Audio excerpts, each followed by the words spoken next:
Good morning. Everyone could grab a seat. Looking at you, Clayton. All right. Good morning, everybody, and welcome to the 2023 Department of Education Assessment Conference. We haven't done one of these, Don and I were just talking, since 2018. It's been a while, and I think there's been a lot of change in states, so there's a lot of new faces out there that I don't recognize, but for those I recognize, welcome back. For those I've not met before, welcome. Glad you could join us here in DC. Sorry the weather is not a little nicer. Hopefully the rain clears out and the rest of the day and a half is better weather. Although in a hotel room without any windows, I guess it kind of doesn't matter if it's raining outside or not. My name is Patrick Rooney. I'm the Director for School Support and Accountability, and I've been working on assessments for a while at the department. And I want to start by thanking our team who put this conference together, Don Peasley, Clayton Hollingshead, and Kathleen Banks, who I think all of you have been working with over the last few years as you've been preparing for peer review and you have been asking questions. They are a small but mighty team that covers a lot of ground for us, and I want to thank them for their work always, but also in particular just getting ready for this conference. We're really excited about it, so thanks to them. Yeah.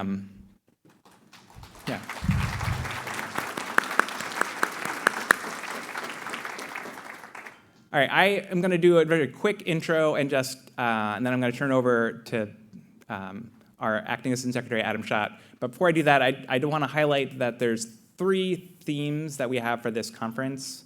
The first is on assessment peer review in the context of supporting multiple approaches to student assessment. The second is on best practices for reducing and maintaining appropriate alternate assessments based on alternate academic achievement standards, participation rates. That is a mouthful, but it's very focused on helping states thinking about how to improve the rate of kids taking the alternate assessment to get it under 1%, which we know has been an ongoing challenge for all of you, given the changes in the law back in when SSA passed in 2015. And then the third area is focusing on the past, the present, and the future of the Innovative Assessment Demonstration Authority, or IADA. And there we go. Just a second on why we focused on these particular topics. We think these are the 3 biggest issues that we get questions about, and where we think we have the most value in helping you try to address these things. Assessment peer review in the context of supporting multiple approaches to student assessment is very much focused on, you're all making changes to assessments on a regular basis, and you're thinking about ways to do things differently, and we want to help you get over the bar of peer review. We know it can sometimes be confusing. It can sometimes feel like a black box. We want to unpack some of the elements that are the hardest for states to get through, some of the ones that are most challenging, and think about how it might look different if your assessment looks different than the traditional end of your multiple choice test, and what kind of evidence you can pull together in order to demonstrate the quality of your assessments. So you're coming in with a very strong proposal of documentation of evidence from the get-go. So we're going to very much focus on that in the first strand, and you'll see sessions over the next day and a half that are very much focused on that topic. The second is on best practice for reducing the percentage of kids taking the 1%. Again, as I mentioned, that's an area where we know you have struggled. There's very much a challenge for where your authority lies, where your district authority lies, where the IEP team authority lies, and how you can help support districts and schools and IEP teams with making the right decisions by giving them guidance and support, and what we can do to help you help them. And we're focused, we partnered with the Office of Special Education Programs on this to help design these sessions, and we think this will build on some of the work that we've been doing with you guys over the last few years, so we're excited to talk about that. And then the third is the past, the present, and the future of IADA. Obviously we put out a request for information this spring. We're very focused on trying to think about ways to get more states into IADA. We think it's a good avenue for people who want to try things out on the small scale before they go statewide with a new assessment, and it's a good chance for you to try something out with slightly lower stakes, still kind of similar stakes, but to give you opportunities that you may not have just making a wholesale change statewide, which can present their own challenges. So we want to focus on ways that we can help support people who are interested in trying to go through IADA. So we hope those resonate with you, and we have competing sessions throughout the 3 days for all 3 strands, or the 2 days for all 3 strands, and all the session materials will be available online. I think they actually are available online already. So if you miss something, or if you have to split up, if you've got a team of folks from your state, you can take notes and then compare later. But we're hoping that something throughout the full conference resonates with you, and that you have a chance to learn a lot, and we learn a lot from you from the conversation. So I want to say thanks again to the team. I also want to say thanks to our experts who have helped us plan these sessions and been really good thought partners for us. We really appreciate, couldn't have done it without them. You will meet some of them in a minute, so I will, at that point, just turn it over to our acting assistant secretary. There we go, Adam Schott, who wanted to say a few remarks.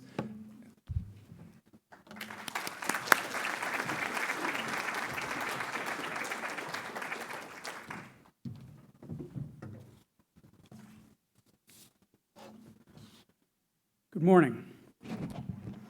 On behalf of Secretary Cardona and senior leadership at the U.S. Department of Education, welcome to Washington and the department's 2023 State Assessment Conference. We know that this is an especially busy time in state education agencies, so we appreciate you investing time with us over the next few days. I want to start off by saying thank you for the work that you lead in your states. Because of all of you, we have a roadmap for our collective efforts around student academic recovery. We know where we've started, where we're going, and we're better able to honestly evaluate the distance between the two. I want to offer particular thanks for how states have been communicating your assessment results over the past several years. The team here at USDE carefully reviews news of your statewide results, and we're paying close attention to how well we're collectively doing to meet students' needs. Obviously, we're encouraged when we see results getting back to pre-pandemic levels or even exceeding them. When the results are mixed, for example, up slightly in reading language arts, maybe down in math, we ask ourselves additional questions, and we consider the implications for the provision of TA from the department to states. The same is true when we see a statewide result that doesn't hold for individual student groups, especially those who have been most impacted by the pandemic. I know that these are the same questions that you are asking yourselves every day, and they're the same questions being posed in schools and classrooms and teacher team meetings nationwide. Whatever the results, we've been really struck by the way in which you are communicating them, with care and precision and an understanding of the tremendous heart that educators have poured into the past 4 years. You've found ways to celebrate success while signaling that we are clearly not where we ought to be. This is a really hard balance to strike, especially when you're communicating to a bunch of different audiences. So thank you for doing it so well and so constructively. The idea that two things can be true at the same time is a segue to a couple topics that I'd like to walk through this morning. During this conference, and in some important announcements that will follow over the course of the fall, you'll see that the department is holding firm on critical, high standards related to assessment, administration, and reporting. And you'll see a posture that embraces flexibility in other areas when that flexibility can improve the quality and utility of assessment results. You may have seen that last month, the Secretary approved an ESEA waiver for Montana, allowing that state to transition more quickly to an assessment system that may get more information into the hands of educators earlier. The department thought that this specific proposal, in this specific context, made sense. It is time-bound, it reflected stakeholder voice, and it'll provide Montana's educators with another tool to urgently address academic recovery. Crucially, the waiver approval asked Montana to make new commitments in exchange for flexibility on other ones. And it came with a clear timeline and on-ramp to a new assessment that reflected a lot of careful state planning. As Patrick mentioned, we know that many of you are in the midst of your own planning regarding statewide assessment design. Some of you are focused on structural changes, whether that's moving away from one test at the end of the year, or by thinking about how to incorporate performance tasks and other new item types. One strand of our conference is designed to help you through the immediate next steps in your planning and preparation for peer review. Also, as Patrick referenced, we want to talk about another avenue that's available as you consider ways to innovate your assessment system within the parameters of the ESEA. The Innovative Assessment Demonstration Authority can be a valuable tool for a state to try out a new approach with a subset of schools and then to gradually expand over several years. Unfortunately, we haven't seen a lot of uptake in IADA, and in fact, states have been leaving the authority rather than joining it. Earlier this year, the Secretary called the question as to why this might be. Maybe we can attribute the lack of state participation to the compound crises that all of us have been working through over the past several years. Maybe states just underestimated some of the policy and technical and implementation barriers. And maybe there are additional things that the department could have done to invite more states in. Whatever the reasons, and the report by IES that was issued this spring around early implementation of the authority points to all three of them, Secretary Cardona wants us to do better. He wants to encourage states to try something new, and he wants the IADA to be a credible path between a good idea and good assessment practice. As a first step in reforming the IADA, the Secretary tried to model the meaningful stakeholder engagement that we always ask states to undertake. So after consulting with educators and measurement experts and policy and advocacy groups, we crafted a public RFI to invite more voices into the discussion. The RFI was published in the Federal Register. It was open for more than a month, and we received more than 8,000 comments in response. I want to thank Patrick and Don and Colin and Brenda and Kathleen for reviewing every single one. There's a lot that we can do in response to what we heard in those comments. First, we can underscore that there are multiple ways for states participating in IADA to demonstrate comparability. And we can clarify that comparability between results in an existing assessment and a pilot needn't be the same scores. Number two, we can explore ways to provide more technical assistance to states that are interested in exploring IADA, including ways to pressure test a concept before you walk in for formal, full approval. And we can better support states in strengthening innovative assessments and innovative item types. Last year, we awarded over $29 million in the competitive grants for state assessments competition to position states to develop assessments that measure higher order thinking skills, enhance collaboration between K-12 and post-secondary, emphasize equity considerations, and to pilot new item types. We'll be announcing the next round of CGSA soon, and I would encourage you all to stay tuned. We'll have more to say in each of these areas later this fall. The communications will continue a steady drumbeat of actions to leverage assessment policy to support states in accelerating students' academic recovery. Hopefully you see that commitment in the President's call to provide additional funding to states to invest in diagnostic and formative assessments. Hopefully you see it in the Secretary's Raise the Bar initiatives, and hopefully you see it in convenings and discussions like today's. These steps may feel incremental to some, but large-scale assessment doesn't turn on a dime, and I think all of us have probably dealt with the repercussions when policymakers make it try to. Before I wrap, I'd like to share one piece of news everybody in the room today is hearing it first. Given the completion and publication of the IES report that I mentioned a minute ago on early implementation of IADA, the Secretary is able to lift the authority's original 7-state cap. And effective today and effective this convening, we've done just that.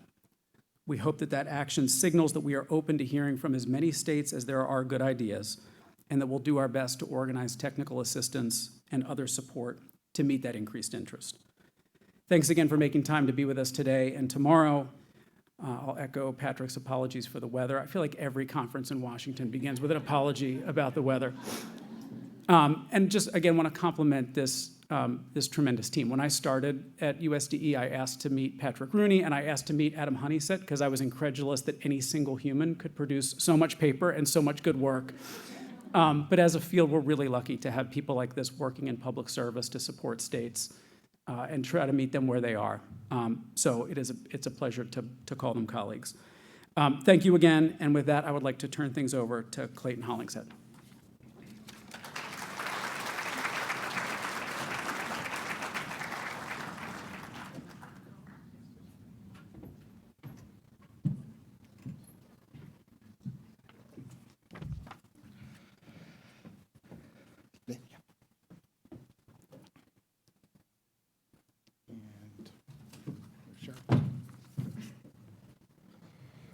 Cheryl? Yes. Yeah.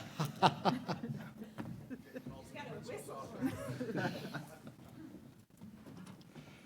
should have enough chairs. If we don't, I'll go sit. I'm taking my soda back. Oh, I think this is you, right, Glenn? no. Oh. To advance. Oh, okay. We'll try.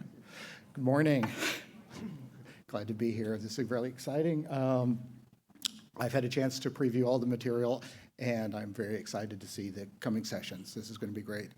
I would like to say thank you to Kathy, who has spent the last couple of months actually working, organizing, and planning all of this. So thank you very much. It was a lot of work.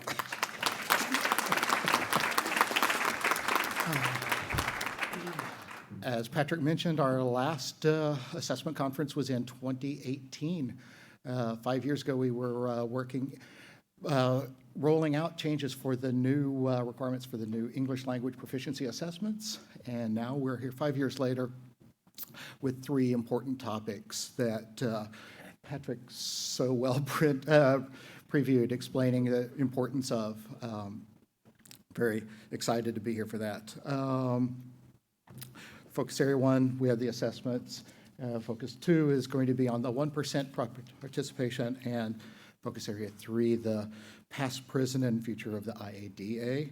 I'm going to actually just turn it over to Nathan, and I'll let you take over from here. Oh. This slide's not it. Did not Where that stands? Let's see. There we go. Right to there. Are you giving me? The Yeah, can we get the deck slides instead? are not. Yeah, there we go. Yeah, and would you mind, for the next three focus areas, probably the remainder of the session, just leave the slides up. They're going to be critical for our presentation. Thank you so much. So my name is Nathan Dady. I'm an associate at the Center for Assessment. And you can see, actually, can I devance real quick? That we have a great set of experts here to talk to you about Focus Area 1, which is peer review in the context of multiple approaches to assessments. And so hopefully if you join the session, you'll get to know us and we'll have a lot of interaction. I'm not going to spend too much time on introductions here. So we have a variety of sessions reflected in the agenda over the course of the 2 days. And what you can see is we've done soup to nuts of the assessment, development, design, and implementation process. And all of that's reflected in peer review. And so that's what we're going to be talking to you about. And so just for some context for Focus Area 1. So ESSA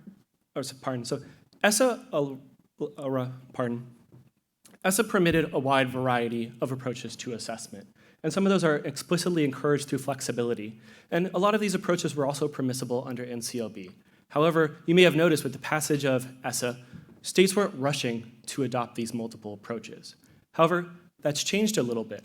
I think what we can see in the field is a number of states looking toward these approaches, a number of other states wondering about these approaches. The field is changing rapidly, and I think we can list out some reasons, but ultimately, one question that arises as we think about all of this change is, well, will it pass peer review? And so the purpose of this focus area is to really dive in to the critical elements and think about those in terms of good development and design and implementation processes and practices, and illustrate how through careful work you can get to yes. And so what we're going to show is the current peer review as structured within the guidance can and does apply to these multiple approaches.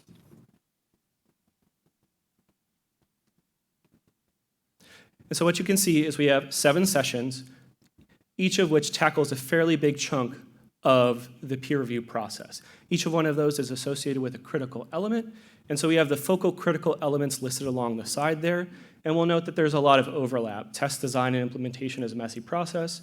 The critical elements do their best to capture this process, but in talking about this, so for example, if we're talking about critical elements 2.1, 2.2, and 3.1, we're going to stray into other critical elements. It's impossible to avoid it. So we're going to embrace that and try to communicate how these elements can be addressed and met, and ultimately get states to that very coveted substantial meets identification for each of those elements. And so Given that, you might ask, well, multiple approaches, what does that mean? Well, we're using that as a blanket term to summarize designs that are not commonly or widely used, but are allowable under ESSA. And so this was a term that was given us to the department, and by way of example, we focused on 3 main types. And we're not here to be definition polices. We don't want to get caught up too much in what is or isn't these approaches. Oh, Scott will be a definition police, okay. So he's got that role. But we're going to talk, by way of example, about 3 broad classes of assessment. We're going to talk about through-year assessment, portfolio project or performance-based assessment, and then finally assessment that matrix samples content. And well, we want to note that in considering these multiple approaches, often they're going to involve substantial change, substantial shifts in the way assessment is done, and often substantial change in the way in which a state interacts with its stakeholders. However, even with all this change, they still have to be high quality. They still have to meet the requirements of peer review. And in doing so, they're going to need to be based on state academic content standards, produce annual determinations, and provide fair, reliable, and valid interpretations of student proficiency. And so in thinking about these multiple approaches, they're going to involve substantial variation in what knowledge and skills students are assessed on, when and how often students are assessed, and how they are assessed, often in terms of different performances that may be substantially different than the typical end-of-year state summative assessment. All of these are going to have implications for ultimately what inferences they support, what we're going to say about what students know and can do. And so what I'm going to do now, this is going to be a little bit different than the other focus areas, is I'm going to take you through a crash course of some of these different multiple assessments because we wanted to provide context for what these were. So we're going to try to give everyone something to hang their hat on instead of overlying each of the sessions. So we hope that this will allow you to come in and out of the breakouts as needed because we know there's a lot of good content and probably not enough time for you to see each of those. So first, through-year assessment. Well, what is a through-year assessment? It's an assessment that's administered in multiple distinct sessions during the school year, and it's intended to produce summative determinations and essentially do something else. We're seeing embracing of through-year because folks are saying we want state summative assessment to do more than it's currently doing. And so to make this concrete, and ignore the bottom figure, the animation is a little messed up, we can think about breaking this down in terms of when students are assessed and what they're assessed on. So we've seen a class of designs that essentially have the same test, or perhaps an end of year and interims coupled together, that basically broadly sample the domain at each administration.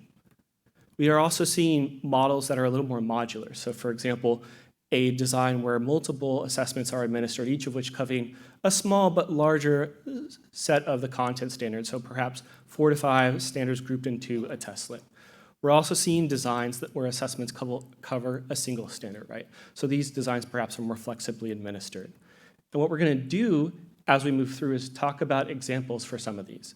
So we have a representative from the Texas Educational Agency to share about their Texas Through-Year Assessment Project, or TTAP.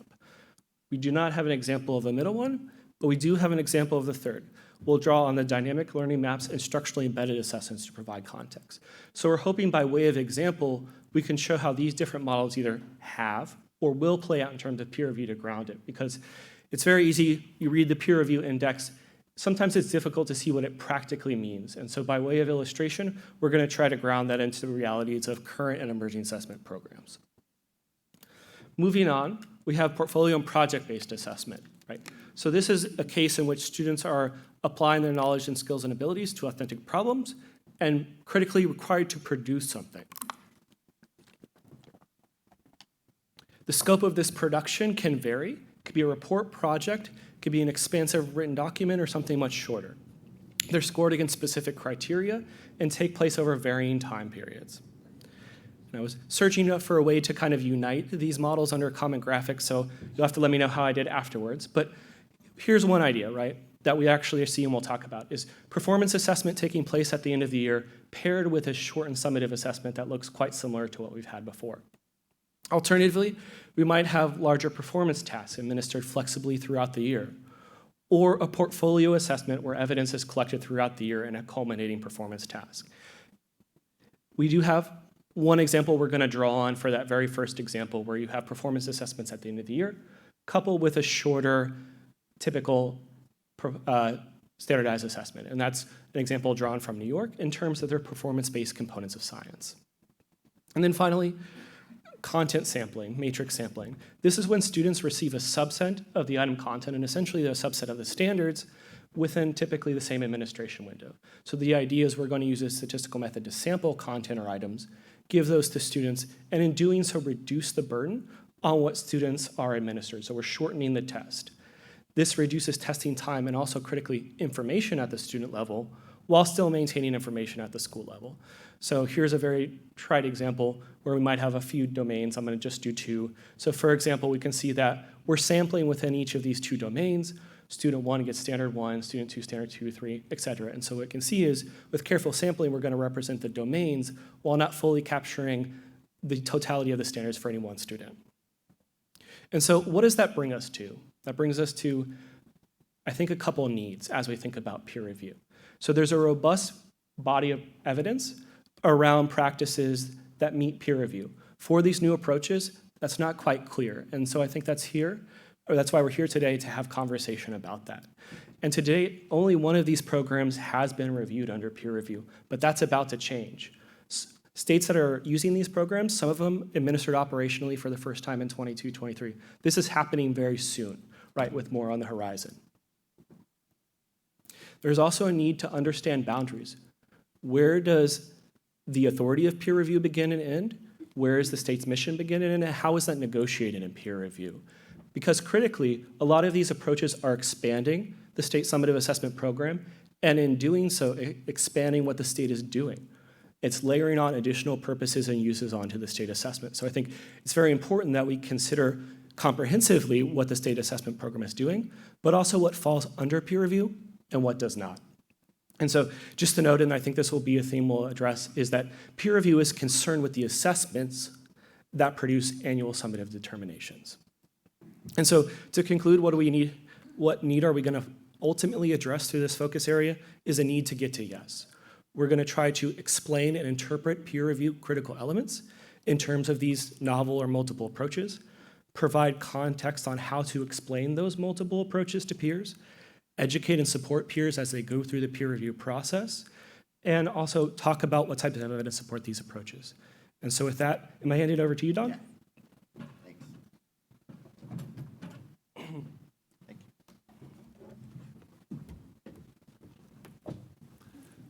Thanks, Nathan, and thanks again for everyone for taking your time to come. I mean, you know, we don't charge registration for this conference, but then again, we don't give you anything else either, so you got to get yourself here.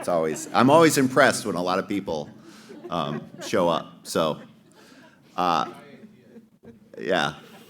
So the second focus area is really quite different from the other two focus areas because it focuses on the alternate assessments and only really the alternate assessments, because it is a thing that was part of the ESSA amendments to the ESEA that has proven to be challenging for states to try to get their rates of alternate assessment participation in or below, at or below that 1.0% level. And we felt like with the time that, as time has gone on, we actually are seeing the trends coming down. Alternate assessment participation is demonstrably lower than it was before the passage of the ESSA amendments. That being said, what we're showing there is the trend in median statewide rates. More than half the states are still above 1%, right? So there's progress, but there's more work to do. So another way of demonstrating the progress is if we plot the blue dots on there are the rates in 2016 and 17, and then just picked a couple of years in the intervening time, 18, 19, and 21, 22, and each state is represented on that chart in ascending order. And what we can see is those red dots have dropped in most states, but not all states. So 33 states have had their alternate assessment participation rates drop. However, 11 states have seen them increase. So it's a little bit of a couple steps forward, and so this is a thing that we feel it's appropriate to share some resources from our friends at NCEO, who we've worked with pretty closely over the years on the 1% requirements, and they've developed a really good partnership with 47 states? 49 states. So basically, almost all the states have participated in collaboration with NCEO on working together to try to systematically implement practices that will lower alternate assessment participation rates. And so Cheryl and Andrew and Kathy are here from NCEO, and we've highlighted Robin and Carrie and Wendy from 3 states that have seen their rates drop, and so they're here to share those experiences. And I'm going to have Cheryl kind of give an overview of that program. Just hit green to go forward. Yep. Oh, thank you, Don. That as someone who works in the area of special education, that we know this has been so challenging for states to, get it down to that 1%. But it also is so wonderful to see that we're really focusing on students with disabilities, including some with, some of the ones that are most difficult to instruct and assess, and really figuring out how to do it better, how to make sure that the right kids are in the alternate assessment. And I sure would like to thank my colleagues, Andrew Hinkle and Kathy Strunk, for all they did to pull this session together, as well as Robin Stripling from Arkansas, Carrie Rogers from Kansas, and Wendy Stoika from Ohio. Now, let's see. Okay, so here is where it describes all of our sessions, and I think if I go on to the next slide, it'll have them individually. We structured ours a little bit differently from the others and realized that some of you may want to take a deep dive into some of the topics related to the alternate assessment and how to meet that 1% cap. One thing we've also learned from working with states over the last few years is that sometimes there's new staff who really just need to get up to speed quickly on all of the issues related to the 1%, as well as individuals in states, state leaders who maybe don't work on 1% topics every day, or just want to, really refresh, get a better understanding of the issues. So the first 2 sessions of this conference in this focus area are what we call the 1% boot camp. And we're gonna just go through the basics, kind of everything you need to know to really be able to talk about, to develop plans, to really work in this area of the 1%. It's gonna be a workshop style session. We'll present some information, some of the basics like the legal requirements, the Dear Colleague letters, but also digging into things like what are the timelines? What are the things you need to think about every year to get a waiver request in place, for example, as well as some of the hot topics and things like developing and improving participation guidelines, providing oversight, disproportionality, and so on. Lots of focus on some state examples and the things that are really working well in some states. That it's challenging, but it's also really amazing, all the things that are working well. And people that participate in this 2-part session, you'll leave with an action plan to move this initiative forward in your state. Okay, so the second session, which time-wise is the 3rd session for everybody else, we're gonna dig into eligibility and participation, in the alternate assessment. One of the things that we at NCO have found is that, really figuring out, honing in exactly who are the right kids for the alternate assessment is so important. One of the things that states are required to do is define who are students with the most significant cognitive disabilities. And those definitions actually vary a lot from state to state. So thinking about, who are the kids and what does your state's definition? Maybe should consider refining it, as well as just what are those guidelines? What is it, what are the criteria for students to participate in the alternate, as well as some of the factors that maybe should be, things that should not be considered when participating in the alternate. We'll be talking some about, the concept of high expectations, and kids can surprise you when when they have the opportunity to learn, and the least dangerous assumption that too often, sometimes there's kind of an assumption made, well, that kid has challenges, but the least dangerous assumption is that all kids can learn, and we sometimes just don't know. And so talking a little bit about the end, starting with the end in mind, again, we'll have a major focus on this session is states sharing their successes and challenges, and we really want to hear from you, hope for some good conversations.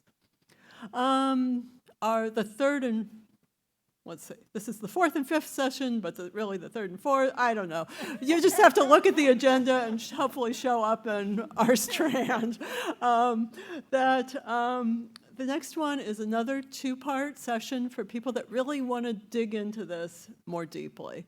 And this is a root cause analysis and continuous improvement, parts 1 and 2.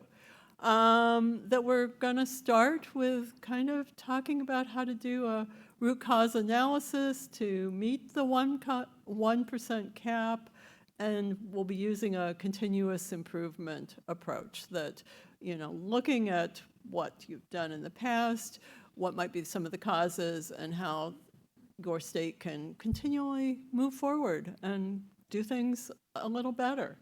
Learn from the past. We're talking about implementing some activities and approaches to really help ensure that the right kids are taking the right assessment, and how to develop high-quality cap waiver requests for states doing that. And again, lots and lots of state examples. The next session, I think this is the next to last one. I'll start going the other way since I'm totally confused on starting at the beginning at this point, but this I think is the next to the last time slot. And that is monitoring alternate assessment participation rates. As was previously mentioned by others, that's really challenging for states because how to figure out how to work with your LEAs, schools, districts, when the districts themselves cannot be held to that 1% cap. IEP teams are the ones that, at the end of the day, make the decision about who participates in which assessment. So, but there's so much that can be done in the realm of monitoring. This is really an emerging area. So talking about who, what, where, when, why, and how to monitor, how to approach reviewing data and IEPs, tiered systems of support, have some ideas, some resources for district action plans. Another thing to consider, to be looking at, is that there may be some disproportionality in who is participating in the alternate assessment. The waivers require that data be provided, an analysis conducted regarding disproportionality in the waiver request. We'll talk a little bit about that, as well as justification and insurance processes for those districts that are exceeding the 1%. And again, lots and lots of state examples. And the final session in this strand, and this one's a little different. Some of you are in states where you do not, may not be meeting the 1% cap, and you may not be able to apply for a waiver. There is a requirement that for a state to get a waiver, that at least 95% of all students are participating in the alternate, as well as that at least 95% of students with disabilities are, I didn't say that all wrong. 95% of all students are participating in assessments, taking assessments, and that at least 95% of students with disabilities are participating in the assessments. For those states below that, that's been a real challenge. So we're going to talk a little bit about some strategies and resources to assist states in meeting the 95% participation requirement. Going to talk quite a bit about how to talk with parents about the importance of involving their children in statewide assessments, both all students and students with disabilities. We'll have some state comments, and again, we'll work on an action plan. So if this is an area of that's been a challenge in your state, we encourage you to attend Focus Area 2. And I'll turn it over to Carla. Actually, Kathy. Oh, okay, sorry. So I just hit the green button, right? Okay. Good morning, everyone. I'm Kathy Banks. I'm an education research analyst at the Department of Education. So I will be introducing Carla, who will be giving an overview on Focus Area 3. Oh, I am working this right. It's only 2 buttons, so as long as I keep hitting the green one, I'll be okay. Okay, so Focus Area 3. So in this last focus area, we'll be focusing on the Innovative Assessment Demonstration Authority, and the full title is Why the Past, Present, and Future of the Innovative Assessment Demonstration Authority. I have to take my glasses on and off. So we'll be talking about the increased interest in innovating large-scale student assessments, and we've been seeing that a lot, especially since the pandemic. And as Nathan talked about, states focusing more and more on through-year assessments, giving interim assessments throughout the year, and maybe rolling up the score into a summative score at the end of the year, performance-based assessments, portfolio assessments. There is a desire to provide more actionable information from large-scale student assessments, i.e. a through-year assessment, where the teachers will be getting more information about what their students know and can do throughout the school year, instead of giving a test at the end of the year, and then when you get the results, the students are on to the next grade. And there's a policy interest in encouraging the use of the flexibilities afforded by the IADA. And as our Deputy Assistant Secretary spoke about, the IES report that came out, and the fact that the Department of Ed did a request for information regarding the IADA, just trying to figure out how people are thinking about the IADA, some of the questions and concerns that they have, for example, the comparability requirement. So all of those things will be, presented in Focus Area 3. And so what we see here are the subject matter experts for Focus Area 3. We have 2 members from the Center for Assessment, Scott Marion and Carla Evans, who will be giving an overview for Focus Area 3. Phoebe White, Mega Carvonen, Thomas Lambert. So we did invite some State Department of Education individuals to come and speak about their experience with the IADA. So we have Thomas Lambert from Louisiana Department of Education, Kingay Mbella from North Carolina Department of Public Instruction, and then we also have Allison Timberlake from the Georgia Department of Education, and she'll talk about their experience actually withdrawing from the IADA. So we did want to give you a balanced perspective about the IADA. So it's not just focused on states who are currently involved. We did invite a state where the state actually withdrew from the IADA. And as you see here, the various sessions for the IADA will be in the Crystal Ballroom, Salon C. So this room here is Salon A and B, and Salon C is where the breakout sessions will be held. And you see we have, 3 sessions today as breakouts, 4 sessions tomorrow as breakouts, but at the end of today, we actually have a really interesting session that will take place in this room talking about the future of IADA, and that's where we'll get into, I believe, the request for information and someone from IES to talk about the IES report. And I believe this is Carla now, the Senior Associate at the Center for Assessment, here to provide an overview of Focus Area 3. Perfect. Thanks, Kathy. So I'm here to convince you to jump ship and join us for Focus Area 3 if you don't already have plans. And I'll also describe very briefly our session, so if you do want to jump in and out, at least you have a sense of what we're going to talk about and when. So in general, we really wanted to cover soup to nuts, what do you need to know about IADA? From the very beginning, what is in the application, what's required, and then how do you plan and think about all of the steps that come before, including what's the problem you're trying to solve. Hopefully we start there. What are the goals? And how does that then lead you to think through a design that's going to meet those goals while also addressing some peer review challenges that are likely when you're just trying to do something innovative. We'll also talk about implementation challenges related to scale, and we'll also talk about the importance of continuous improvement and evaluation. So I'm going to just click through here. These are the sessions today. So you can see Scott and I are going to kick us off, basics of IADA.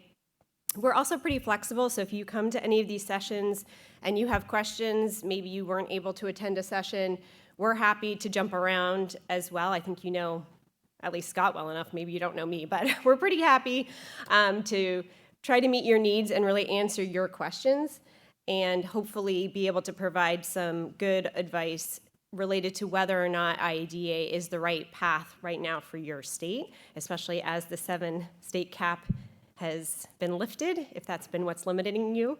And then for 3B, we're going to have our colleagues, Kingay, Thomas, and Allison, who will share. So pretty much that entire session is them talking. So that would be a great opportunity if you have specific questions for them. I'm not sure what other sessions they may be attending, but if they're around in any of the other sessions, we'll put them to work as well.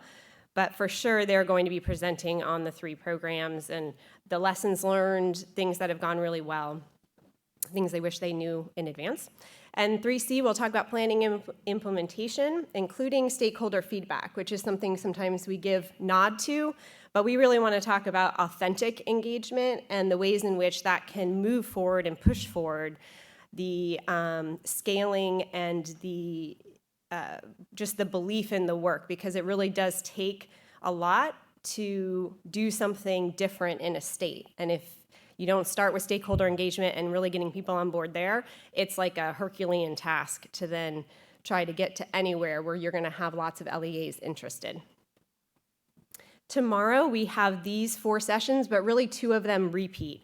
So we thought comparability is always what people are asking about with respect to IADA.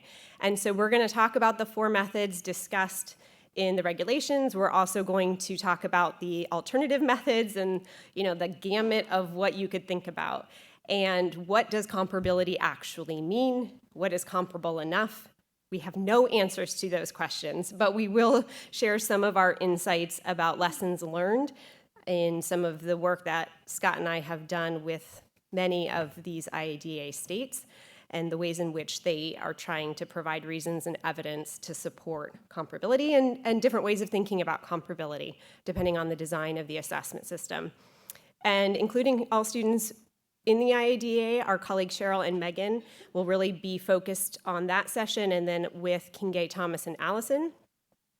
And then finally, 3F, meeting the requirements of peer review. So this is a joint session with Focus Area 1, because as you're thinking about planning for IADA, you want to be thinking about, if we want to have this eventually be our statewide system, how are we going to meet the peer review requirements? And so that's something we hope will be really helpful to you, is to merge these two things together. If you're thinking about three-year assessment systems, if you're thinking about project-based learning, portfolios, performance-based assessment systems, if you're thinking about matrix sampling content, lots of other ways in which you could be thinking about innovative assessment systems, including with AI or maybe other ideas. I see Brian Ryder in the back there. What would you need to think about right away for meeting peer review? And I think that's it for me. Am I turning back to you? Am I back again? Okay. It's not me, because I don't know the slide. Is this me now? Back to Adam. No. I have no idea what slide this is. I should remember this, but I don't. Something happened. I can't remember what slide this is. This is that word housekeeping. I know. It's been a lot, trying to pull all of this together. Okay, so like my boss said, we're in housekeeping now. Okay, so going over some housekeeping details. Those times look odd.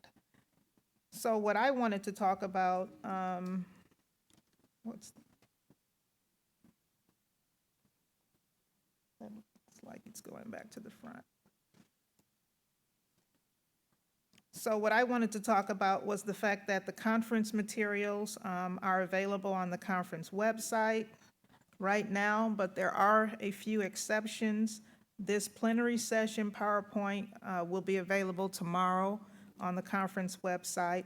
The Future of IADA session, which is at the end of today, that PowerPoint will be available tomorrow on the conference website as well.